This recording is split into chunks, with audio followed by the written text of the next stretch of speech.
Hello my soccer universe, this is Roland and welcome to Football Talk. We are reviewing of course the Women's Euro final.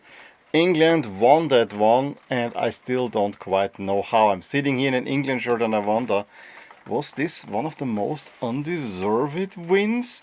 There's no deserved in football, but it definitely felt a little bit like that. On the other side, you also have to admire the grit and determination that got them to beat the big favorite. Or was it already by the tournament setup? Did finishing second help the English?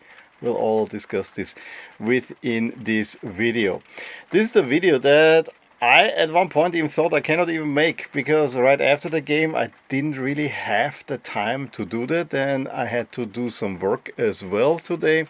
And when I sat down to do the video, almost everything around me broke in a way. So I'm actually glad that I finally can talk about this and, not have to worry about some technical difficulties.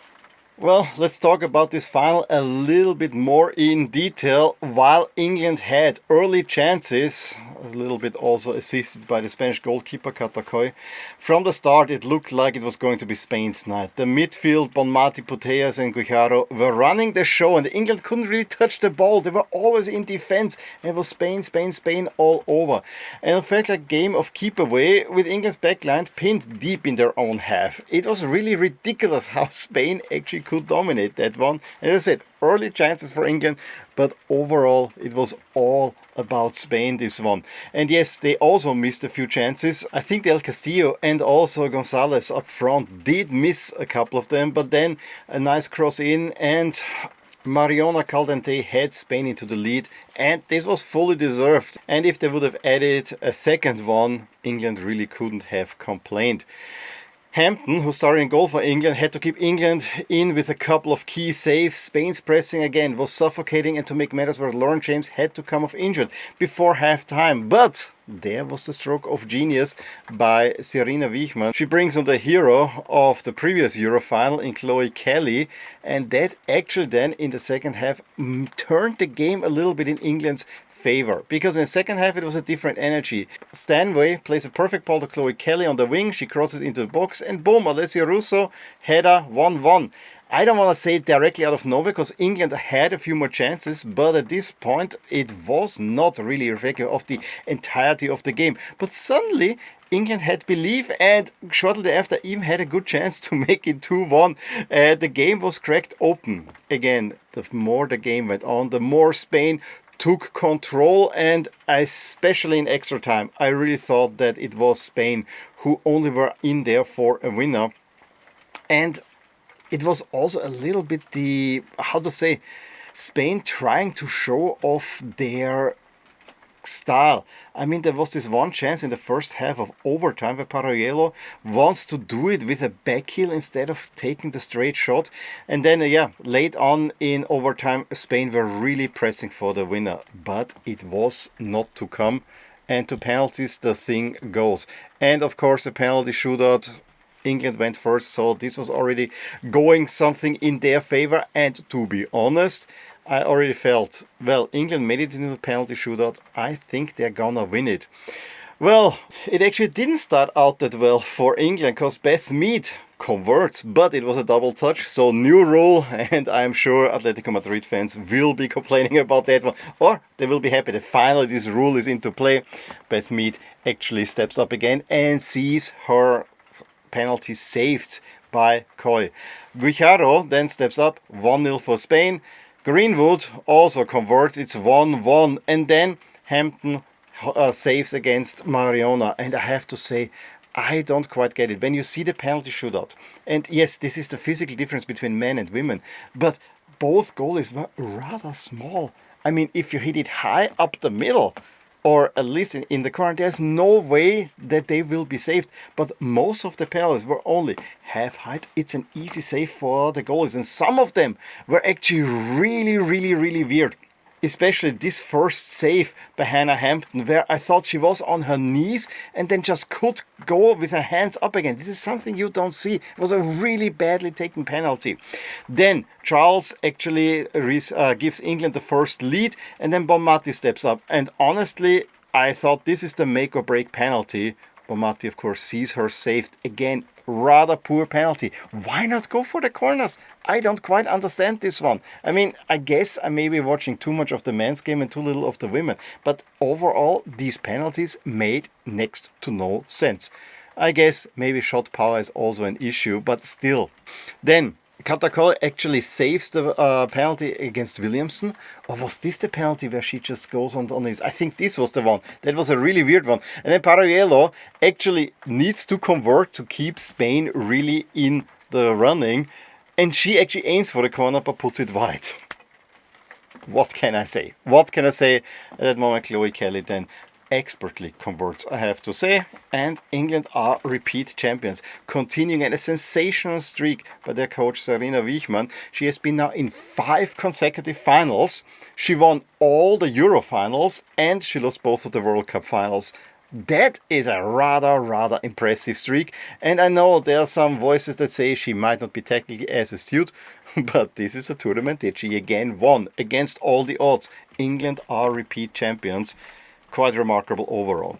It also continues another rather worrying trend if I was UEFA. The winner of the first semi-final has an incredible advantage because they always played a day ahead. And if you go through the tournaments, it's actually quite crazy. The only time in the last 10 years or so that the winner of the second semi-final has won was Euro 2017 with the Netherlands, but the semi-finals were played on the same day. Everywhere else, I mean, look, we had the 2 wins by England, was always the first semi-final. We had then in the World Cups with also USA booking the ticket first. We had Spain booking the tickets first. That's not a women's game. If we go on the men's side, Italy in 21 won the first semi-final, as did Spain last time around, as did Portugal in 2016, for instance. So rather odd. Rather odd. And World Cup also, France won it and Argentina won it. They were the ones to first qualify. This is something that needs to be looked into because you cannot have an unfair advantage by just playing first. And why did England play first? Because they actually did not win their group. And I don't think they have planned that one, but that actually was quite remarkable to see that this actually helped them. Yes, they had to play Sweden and were largely outplayed, but they kept in the game, won it on penalties. Another atrocious penalty shootout against Italy. Yeah, they should have been out, but it was the easier path. If they would have won their group, they would have to play against Germany and then against Spain. And then you have the disadvantage going second. So maybe going second in the tournament was not a bad choice by England. Maybe they did plan for it. I don't want to say it, but this is something that I think has to be talked about way more than it actually is, because this is a rather remarkable statistic. I still think that yes, they made the trial with the penalty shootout, the ABBA format instead of the ABAB format. Why this got cancelled, I really do not understand. Maybe people don't understand it yet, but this is something you have to get used to. Penalty shootouts will have much less pressure on the team that goes second. And yes, we had a couple where the team that went second did win, but you expect it. But still, a 60-40 chance for the team going first. So yeah, also has to be looked in. I don't want to make this now about the referee, because I think Stephanie Frappart had a good game overall. But it seems like she's the token referee to go to at the women's game. And now she's also doing the men's game. Could we have another referee for once? Another female referee to whistle it? Again, she is the gold standard. She's a little bit like Pierluigi Collina. Pierluigi Collina also didn't referee every single final. And so, yeah, that was also rather remarkable.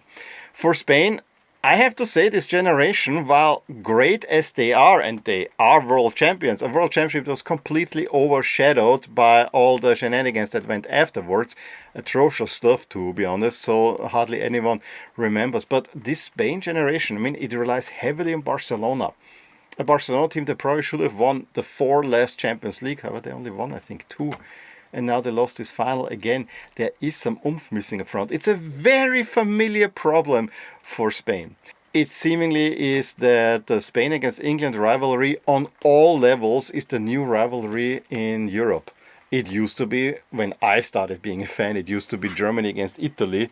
Now it is definitely, most definitely, Spain against England. Maybe France will have a say in that as well. But we had now 2 consecutive Euro finals, men's and women's. England against Spain. We had the women's Euro final, England against Spain. So yeah, this seems to be the battle of the moment. And I don't know about it. I want to see a little bit of a change there as well. And yes, I think I wanted Spain to win this one. Not because I have any antipathy towards England. That is long gone with me. I actually have come on terms with it.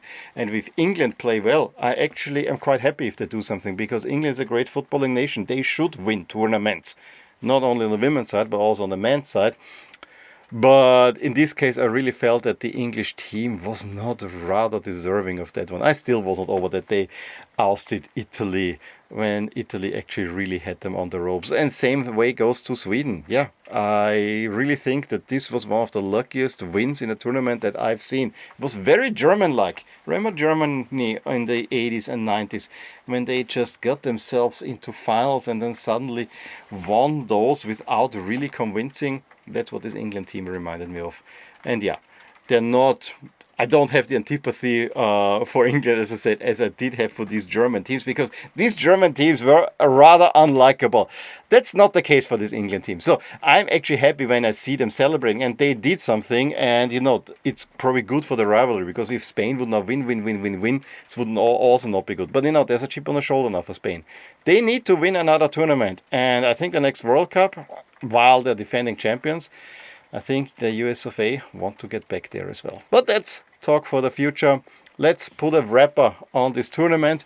Overall, again, the Euros, a real fun tournament. 16 teams, what a great format. What a great format. It went over like a breeze, and it actually gave us big action. It also was very nice to see, for instance, in the group stage that, you know, you had only 2 games per day, so you could actually get into this tournament without being overwhelmed by it. I really want to go back to 16 teams for the Euro, 32 teams for the World Cup. It was actually also quite nice.